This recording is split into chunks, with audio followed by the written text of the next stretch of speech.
لا حول ولا قوة إلا بالله العلي العظيم. أعوذ بالله من الشيطان الرجيم. بسم الله الرحمن الرحيم.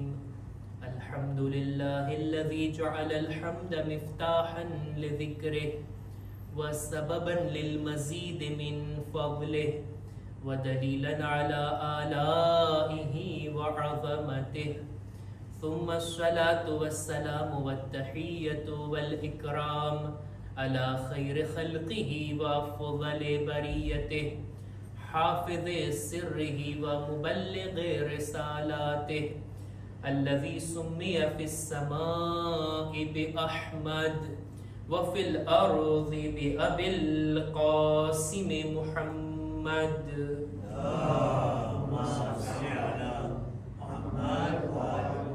وعلى أهل بيته الطيبين الطاهرين المعصومين المظلومين ولعنة الله على أعدائهم أجمعين.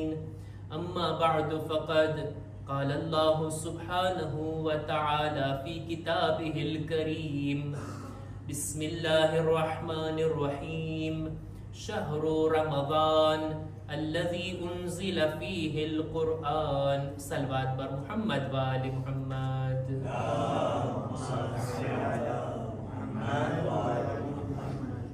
શબે જુમા છે અને ઈ પણ માહે મુબારકે રમઝાનની શબે જુમા. નૂરુન અલા નૂર છે માહે મુબારકે રમઝાનની આ બીજી શબે જુમા. ખુદ રમઝાન મહિનો મગફિરતનો મહિનો છે અને એની પણ જો શબે જુમા હોય તો એની વાત જ અનોખી છે. હદીસની અંદર મળે છે કે દરરોજ દિવસ પૂરો થાય ત્યારે ખુદાવંદ આલમ ઇફતારના સમયે હજારો લોકોને એટલે કે લાખો લોકોને માફ કરે છે અને જહન્નમની આગથી છુટકારો આપે છે.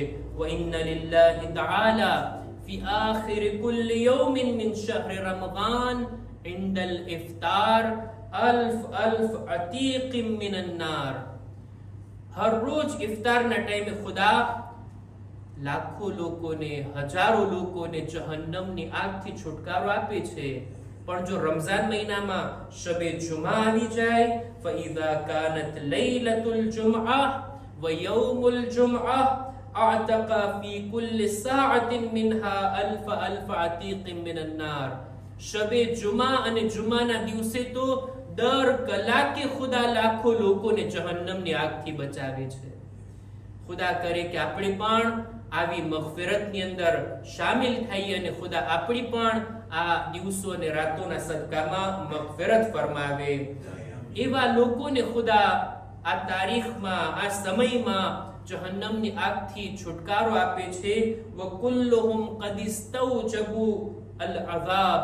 આ એવા લોકો કે જેમના ઉપર અઝાબના હકદાર બની ગયા હતા, જહન્નમી બની ગયા હતા, એવા લોકોને પણ ખુદા માફ કરી દે છે. આવી શબે જુમા, આવી ઇબાદતની રાતો, આવી બંદગીની રાતો ખુદાની તૌફીક છે આપણને. ઇમામ બારગાહ સુધી આવું આપણને નસીબ થયું. નમાઝે જમાઅત, તિલાવતે કુરઆન અને સાથોસાથ શબે જુમાના મજલિસે ઇમામે હુસૈનમાં શામિલ થવું ખરેખર આ એક તૌફીકની વાત. આપણે બરબાર આપણા મૌઝુની અંદર આવીએ. જે લોકો પહેલી તારીખથી બલકે બીજી તારીખથી આપણે અહીંયા શરૂ થયા અને બીજી તારીખથી જે સિલસિલો આપણે શરૂ કર્યા, જે લોકો એને ફોલો કરતા હશે એ લોકોને આ સિલસિલાની જાણ હશે. વાતને આપણે આગળ વધારવી છે. કુરાને મજીદનું દિલ કહેવાય ઈ સૂરો છે સૂરે યાસીન. અને સૂરે યાસીનની અંદર એક મોટો બનાવ ખુદાવંદ આલમ બયાન કરે છે. 18 આયતો જે માણસના બારામાં ઈ હસ્તીની આપણે ચર્ચા કરી રહ્યા હતા કે એક શહેરની ખુદા વાત કરે છે. એ શહેર તરફ લોકોને હિદાયત મળે એ માટે ખુદા 2 રસૂલોને મોકલે છે. એ 2 રસૂલોને જ્યારે લોકો ઝૂઠલાવવા લાગ્યા ખુદાજી ત્રીજાને પણ મોકલે છે. અને આ ત્રણેય લોકો કૌમને દાવત આપે છે. કૌમના લોકો એવા હઠ ધર્મી વાળા હતા કે તેઓ નબીઓની આ દાવતને કબૂલ નથી કરતા, પોતાના શિર્ક અને કુફરથી બદલી અને તૌહીદના રસ્તા તરફ આવવા માટે તૈયાર નહોતા. સૂરે યાસીનની આ આયતો કે જે ગઈકાલે આપણે તિલાવત કર્યા કે ખુદાવંદ આલમ એ લોકોના બારામાં બયાન કરે છે કે આ લોકો નબીને ઝૂઠલાવે છે, નબીની વાત નથી માનતા, કે છે તમે ખોટું બોલો છો. આટલું જ નહીં, નબીઓને ધમકી ભર્યા શબ્દો પણ કીધા, અમે તમને પથ્થર મારી મારીને હલાક કરી નાખશું, અમે તમને આ રીતના સખ્ત સજા આપશું. આવા ધમકી ભર્યા શબ્દો જ્યારે કૌમ તરફથી મળ્યા અને આ બનાવની જાણ ગામની બહાર રહેતા એક માણસને થઈ. ઈ માણસ કોણ હતો? આપણી ચર્ચા એના ઉપર હતી ને. આ દિવસોની અંદર આપણો મૌઝુ આ છે કે કુરાન મજીદની અંદર એવા હસ્તીઓ, એવા શખ્સો કે જેમનો જિક્ર થયો છે, જેમનું નામ કુરાનમાં આવ્યું છે અથવા જેમનો ઉલ્લેખ થયો છે એમના સિફતથી, આપણે એવા લોકોની વાત કરીએ છીએ. ગૈર અંબિયા, નબીઓની તો ઘણી બધી વાત કુરાનમાં છે, નબીઓ સિવાય ઈ લોકો, આમ હસ્તીઓ જે બહુ સારા હતા અથવા તો બહુ ખરાબ હતા, એવા લોકોને આપણે ચર્ચામાં લઈ આવ્યા છીએ. અને આજની જે ચર્ચા છે એ શખ્સિયતનું નામ છે હબીબે નજ્જાર. ગામની બહાર રહેતા હતા. જ્યારે ઓલા બે નબીઓ ગામની અંદર હિદાયત કરવા માટે આવે છે, પેલા આ શખ્સ પાસેથી પસાર થાય છે કે એક બુઝુર્ગ પોતાના જાનવરોને ચરાવી રહ્યા હતા. પૂછે છે કે ભાઈ તમે કોણ છો? આ બંને કહે છે અમે આ ગામના લોકોની હિદાયત માટે આવ્યા છીએ, અમે અલ્લાહના રસૂલ છીએ. આ બુઝુર્ગ સવાલ કરે છે કે ભાઈ અલ્લાહના જે કોઈ રસૂલ હોય, નબી હોય, એમની પાસે કઈ દલીલ હોય, કઈ મોજીઝો હોય, કઈ કરામત કઈક લઈને આવ્યા હોય, એમને ખાલી હાથે ના આવે. તમારી પાસે શું છે? કે છે અમારી પાસે પણ જનાબે ઈસાના જેવો જ મોજીઝો છે, અમે બીમારોને શફા આપીએ છીએ ખુદાના હુકમથી. કે છે કે આ બુઝુર્ગ કહે છે કે મારા ઘરે એક દીકરો છે, જવાન થઈ ગયો છે, પણ એટલો બીમાર કે બિસ્તર પરથી ઊભો નથી થઈ શકતો, જન્મજાતી બીમાર છે.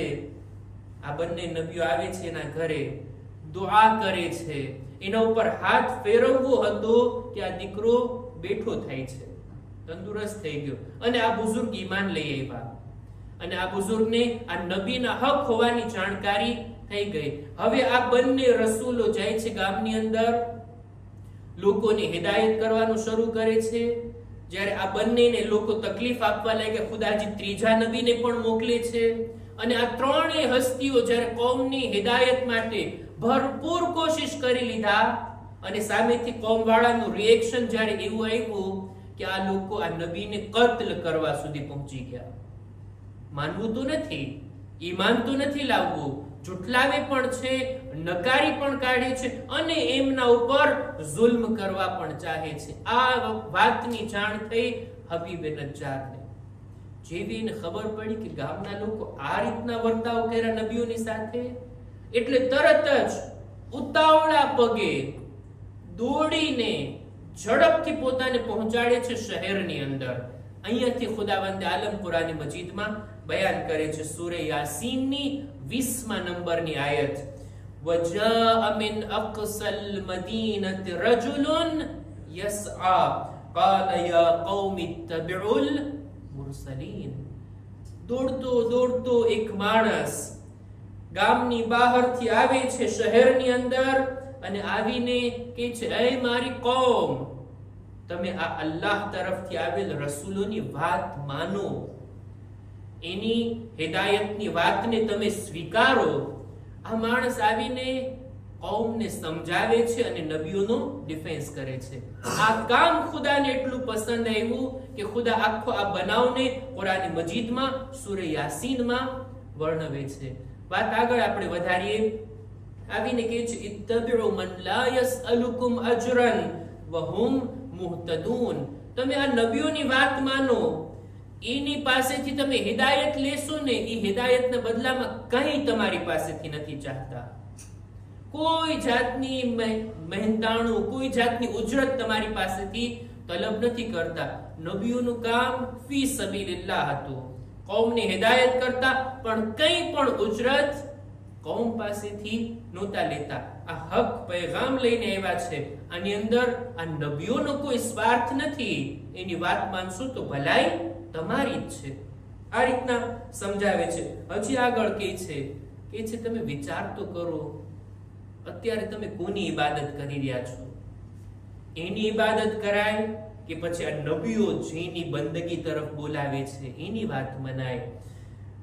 વમા લિય લા અઅબુદુ અલ્લઝી ફતરની વ ઇલૈહિ તુરજઉન.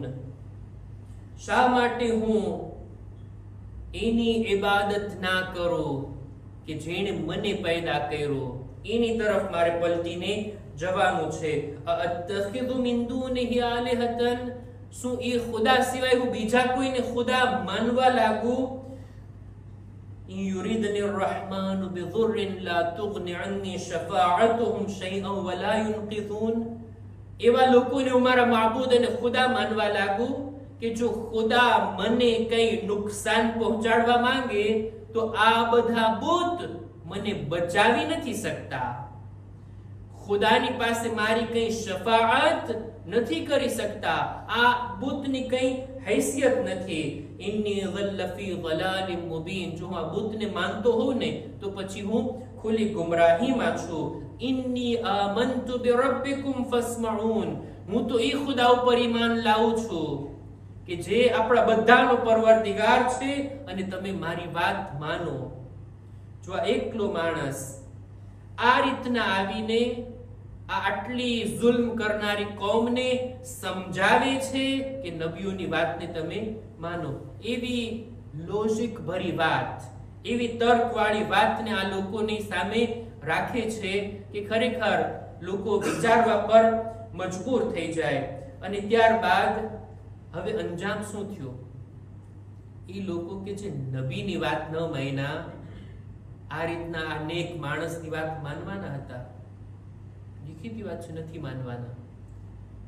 આ કૌમ કે જે એક બે નહીં ત્રણ નબીઓ આવીને આટલી હિદાયતી લોકોને આપ્યા પણ કોઈ માનવા તૈયાર ના હતું.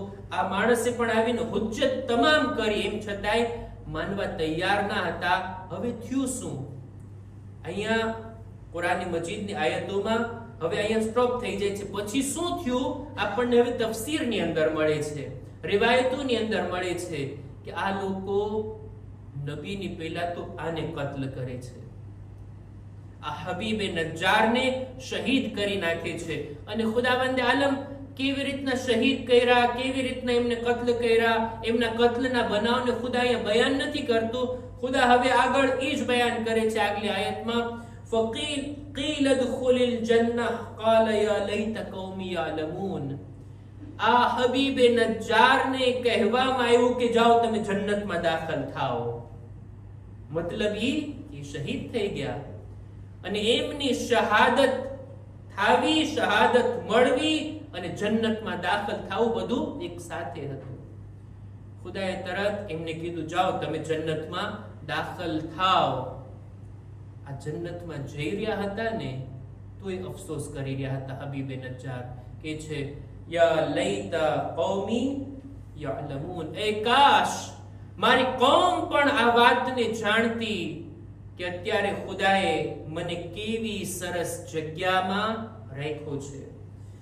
બિમા ગફર લી રબ્બી વજઅલની મિનલ મુકરમીન. ખુદાએ મને બિલકુલ માફ કરી દીધો છે અને ખુદાએ મને ઇજ્જત વાળા લોકોની સાથે સ્થાન આપ્યું છે. ઇજ્જત વાળા લોકોની દરમિયાન ખુદાએ મને જગ્યા આપી છે. કાશ મારી કૌમને આ વાતની ખબર હોત. પણ આ કૌમ જ્યાં સુધી દુનિયામાં છે થોડી જાણવાની છે. એ તો મરશે, મોત આવશે, આખિરતમાં જોશે ત્યારે ખબર પડશે કયો કોનો દરજ્જો છે અને કઈ રીતના મને ખુદાએ આટલી ઇજ્જત આપી છે. દુનિયામાં છે ત્યાં સુધી આ લોકો નથી જાણવાના. વાત અહીંયા જ પૂરી થાય છે. આ હસ્તીની આપણે વાત કરી રહ્યા હતા. હજી આયત તો આગળ છે અને એની અંદર ખુદાવંદ આલમ કહે છે કે અમે આ કૌમને પણ બાદમાં નિસ્તો નાબૂદ કરી નાખી.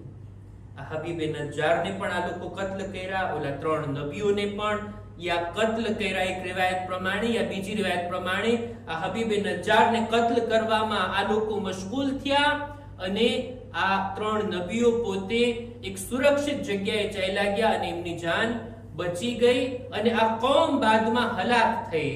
ખુદાએ એવી રીતના હલાક કર્યા, આયત નથી પડતો એનો ખુલાસો હું તમારી સામે બયાન કરી દઉં. ખુદા કહે છે અમે આ આખી કોમને હલાક કરવા માટે આસમાનથી કઈ લશ્કર નહોતું ઉતાર્યું, જમીનમાંથી કઈ મોટી ફૌજ નહોતી મોકલી. આ કોમને હલાક કરવાની અંદર ફક્ત 1 સેકન્ડ લાગી છે. ખુદાએ એવો મોટો અવાજ મોકલ્યો છે, એવો અવાજ આવ્યો છે આ જમીનથી કે આસમાનથી. આ અવાજથી આ લોકોના ઘર બધા તૂટી ગયા, આ લોકોના દિલ બેસી ગયા અને આ લોકો હલાક થઈ ગયા. પૂરી કોમ નાબૂદ થઈ ગઈ એક અવાજના કારણે, જેને કહેવાય છે સૈહા. અને આ રીતના કોમને ખુદાએ નિસ્તો નાબૂદ કરી નાખી. આપણે ચર્ચા કર્યા આ હબીબે નજ્જારની, આ એક માણસની કે જે આવીને આ રીતના નબીઓનો ડિફેન્સ કરે છે અને કોમને સમજાવે છે. એક રીતે જોતા હુજ્જતને તમામ કરે છે. આપણે કહીશું કે ભાઈ એક માણસના બોલવાથી શું થાય, એક માણસ હકનો સાથ આપે એમાં શું વળે, ભલે કઈ ના થાય, દુનિયામાં તો હુજ્જત તમામ થઈ, આખિરતમાં એને આટલો મોટો દરજ્જો પણ મળી ગયો. આ હસ્તીથી આપણે એ શીખવાનું છે કે હકનો સાથ આપવામાં જો આપણે એકલા પણ હોઈએ ને તો કદમ પાછળ નથી હટાવવાના, બલકે આગળ વધવાનું છે. અમીરુલ મુમિનીન હઝરત અલી ઇબ્ન અબી તાલિબ અલૈહિસ સલામ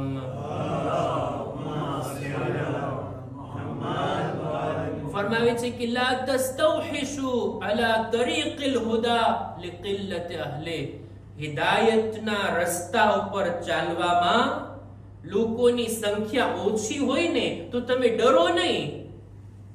જો તમને ખબર પડી ગઈ કે આ રસ્તો હક છે, બિસ્મિલ્લાહ, એ રસ્તા ઉપર આગળ વધે રાખો.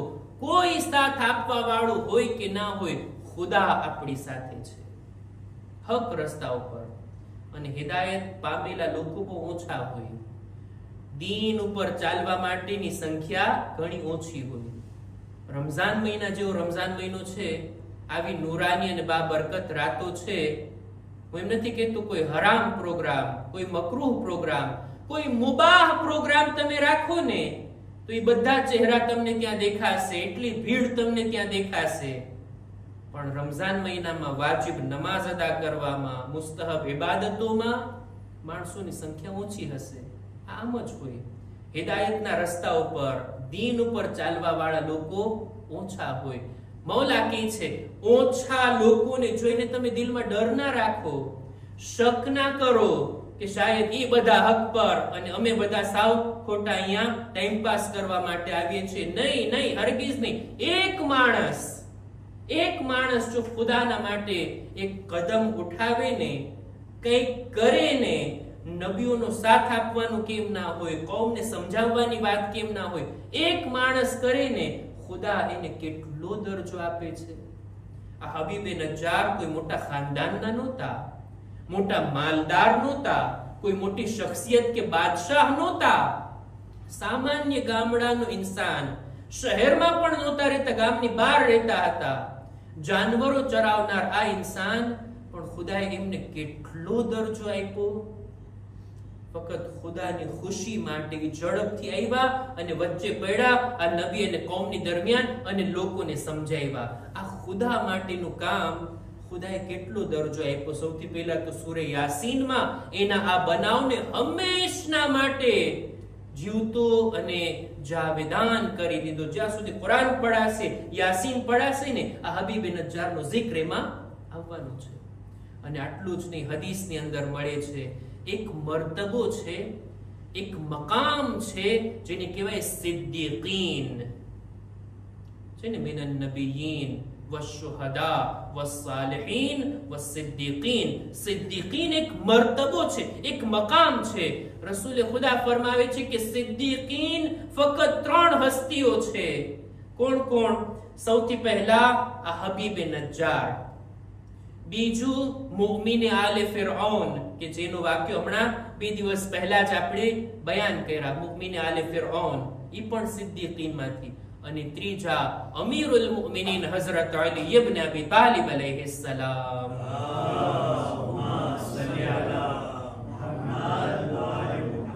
આ હસ્તીને એટલો મોટો મકામ, પોતે કહે છે ને વજઅલની મિનલ મુકરમીન, સાહિબાને ઇજ્જતની સાથે ખુદાએ એમને દરજ્જો આપ્યો છે.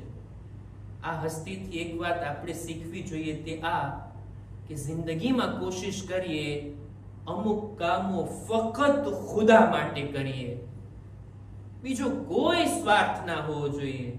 હું મશહૂર થઈ જાય, લોકો મારા વખાણ કરે, વાહવાહ કરે, મારું સન્માન કરે, મારા નામની તખ્તી લગાડે, લોકો મારા ફોટા પાડે, કાંઈ નહીં, કોઈ વસ્તુ નહીં, ફક્ત ખુદા માટે. જિંદગીની અંદર આપણે શું, આપણી ઇબાદતો શું, આપણી નેકીઓ શું, કેટલી ચીજો એની અંદર શામિલ હોય. ખાલિસ ખુદા માટે જો કંઈ અંજામ આપીએ ને તો એ કામ શાયદ ખુદાને એટલું પસંદ આવી જાય. હબીબે નજ્જારની જિંદગીના બીજા કોઈ વાક્યા, કોઈ નેકીઓ આપણને નથી દેખાતી. આ એક નેકી એવી હતી જે ખાલિસ ખુદા માટે હતી. કેટલો મોટો દરજ્જો મળી જાય. વધારે ઇબાદત થકી, વધારે બંદગી થકી શાયદ આટલો મોટો દરજ્જો ના મળે જેટલો ઇન્સાન પોતાના દિલને સાફ કરી ફક્ત ખુદા માટે કોઈ કામ અંજામ આપવાથી આવા ઊંચા દરજાને મેળવી શકે છે. બસ અઝીઝો, હું વાતને પૂરી કરું. લોકોની રિઆયત કરવી, લોકો શું કહેશે, સમાજ શું કહેશે, બીજા બધા લોકો તો આમ કરે છે અને હું આમ કરતો હોઉં, બીજા બધા લોકો આડે રસ્તે જાતા હોય, હું સીધા રસ્તે ચાલું, મને એકલા રહેવું જોશે, હું એકલો પડી જઈશ, હું નોખો પડી જઈશ. આવા બધા જો વિચાર રાખીએ ને તો ઇન્સાન ક્યાંય ના પહોંચી શકે, ખાસ કરીને દીનના મામલામાં. કરબલાની અંદર જનાબ હુર જો આમ વિચાર કર્યા હોત તો કે મારા બધા દોસ્તો તો અહીંયા છે ઉમર સાદના લશ્કરમાં, મારા સગા વાલા કબીલાના લોકો બધા તો અહીંયા છે, હું એકલો નીકળીને જાઉં, લોકો શું વાત કરશે, લોકો શું વિચારશે, સમાજમાં મારા વિશે કેવા બોલ બોલાશે, બધો વિચાર કર્યા વગર હક રસ્તો મળી ગયો. પોતાને જન્નત અને જહન્નમની દરમિયાન જોઈ રહ્યા હતા, જન્નતના રસ્તાને ઇંતખાબ કરી અને ચાલવા લાગ્યા, કંઈ પણ વિચાર કર્યા વગર. અને એટલે જ કેટલો મોટો મકામ મળ્યો છે જનાબે હુરને. આપણે બધા તૌબા કરીએ છીએ, શબે કદરમાં ઇસ્તિગફાર કરશું ને, માફી માંગશું ને, રડી રડીને અમાલ કરીને તૌબા કરશું ને, પણ કોઈ ખાતરી છે આપણને કે આપણા તૌબાને ખુદાએ કબૂલ કરી? પણ હુર ઈ જાતનું નામ છે કે ચોથા ઇમામ એની કબ્ર પાસે આવીને કહે છે, યા હુર લકદ કબિલ અલ્લાહુ તૌબતક, બેશક એ હુર તમારી તૌબાને ખુદાએ કબૂલ કરી છે. દુનિયાની અંદર હક રસ્તાને મેળવી કોઈ પણ જાતના વિચાર રાખ્યા વગર જો ખુદાના માટે કદમ આગળ વધારવામાં આવે ને તો એ હુર નથી રહેતા, હુર અલૈહિસ સલામ બની જાય છે. અને અહલે બેતના દર પર આવવાથી એટલા આપણને નવાઝે છે, એટલો શરફ આપણને આપે છે કે મરતી વેળા પણ ઇમામે હુસૈન એના માથા પર બીબી ઝહરાનો રૂમાલ બાંધે છે. એ હુર દુનિયાના તખ્તો તાજ કરતા પણ કિંમતી છે. રૂમાલે સૈયદા તમારા માથા ઉપર. હુર જ્યારે આવે છે ને ઇમામની ખિદમતમાં, એવા અંદાજથી આવે છે, પોતાના હાથને બંધાવી લીધા, પોતાની આંખો પર પટ્ટી બાંધી દીધી, એક ગુલામ આવતો હોય, એક કૈદી અસીર આવતા હોય એવી રીતના આવીને પોતાને ઇમામના કદમોમાં નાખી દીધા. હે મૌલા, શું મારા માટે તૌબાનો દરવાજો ખુલ્લો છે? શું મારા માટે તૌબા શક્ય છે? જનાબે હુરને ઇમામે હુસૈન ઉઠાવીને ગળેથી લગાડી લીધા. એ હુર, જા, મેં પણ તને માફ કર્યો, મારા ખુદાએ પણ તને માફ કર્યો. ઇમામ હુરથી ગળે મળી લે છે, એને સીનાથી લગાવી લીધા. આ ઈ મોકો હતો જ્યારે હુર રડી રહ્યા હતા, ઝારો કતાર ગિરિયા કરી રહ્યા હતા. ઇમામે હુસૈનની આંખમાં પણ આંસુ હતા. સવાલ કરી લે છે, મૌલા હું તો મારી ખતાઓ પર શર્મિંદા છું એટલે રડું છું, મૌલા તમારી આંખમાં આંસુ શા માટે? ઇમામ જવાબમાં કહે છે, એ હુર, કાલે તું દુશ્મન બનીને આવ્યો હતો, મેં તને પાણી પીરાવ્યું હતું, આજે તું મારો મહેમાન બનીને આવ્યો છે. હાય ખૈમામાં એક કતરા પાણીના નથી, મારા બાળકો પ્યાસા છે, હું તારી મહેમાન નવાઝી પણ નથી કરી શકતો. ألا لعنة الله على القوم الظالمين وسيعلم الذين ظلموا أي منقلب ينقلبون إنا لله وإنا إليه راجعون. परवरदिगार हमारी आ मुख्तसर इबादत ने कबूल फरमा. खुदाया हमारा माँ बाप ना गुनाहों ने माफ कर, हमारी औलाद ने नेक तौफीक अता कर. खुदाया हमारा मरहुमीन ने मगफिरत फरमाओ. दरेक मुमिनीन मुमिनातनी जान माल इज्जत आबरूनी हिफाजत फरमा. खुदाया जो बीमार छे तेओने शिफाए कामिला अता कर. અમારા બદનમાં પણ સલામતી આપી દરેક બીમારીઓથી અમને મહેફૂઝ રાખ. જમાનાના ઇમામના ઝુહૂરમાં જલ્દી કર. અમારો શુમાર એમના સાથીઓમાં કર. ربنا تقبل منا إنك أنت السميع العليم